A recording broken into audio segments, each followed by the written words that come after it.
I gotta get away. Oh, oh. So anyways, they meet these beings. They say they're from Zeta Reticuli.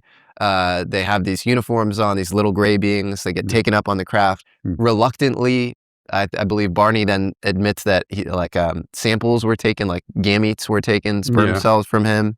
So it almost felt like some sort of like experiment being done on them. They checked on his teeth, and there were false teeth because he had false teeth. Interesting. And they came running into Betty and asking, "Oh, what's that?" Interesting. That's the interesting thing about those aliens. They don't seem to know anything about anything. I mean, you should think that they should know. You're right. Yeah. But they're in that account, it almost sounds like they're truly trying to figure out what's going on. It's not like it's like this routine thing. Like, but they also do this pregnancy test on Betty with a needle.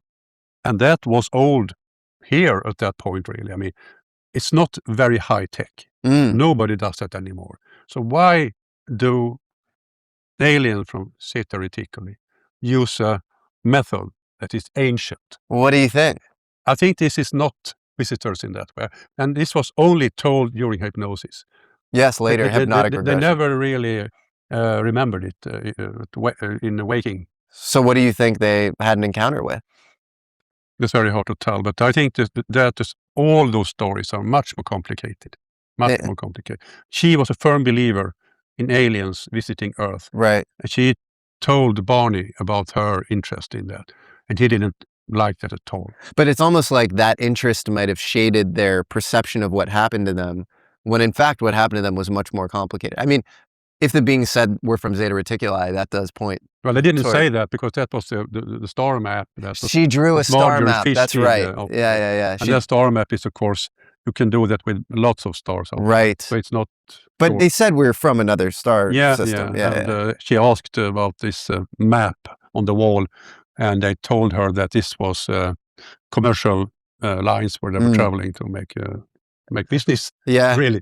I believe, have you read American Cosmic by Diana Pasulka, or are you familiar with it? Yeah. So she talks about the CBS show Outer Limits playing... that was at that time, really. Playing 11 days, premiering 11 days before this encounter that Betty and Barney Hill had. Show and the crashed metal in her cupboard. That had happened before. So it's so many things before. So you cannot really be sure exactly how they interpreted things during hypnosis. Right. Well, Pasulka also says that the aliens in Outer Limits have eyes that wrap around their heads, and that's what they see as well. So it's almost as if their perception is somewhat shaded. But another weird fact about that case is C.D. Jackson, Charles Douglas Jackson, who ran psychological warfare and was very involved in MKUltra, and then went on to, I believe, give the Zapruder film, which is the John F. Kennedy film of JFK getting shot with the missing frames.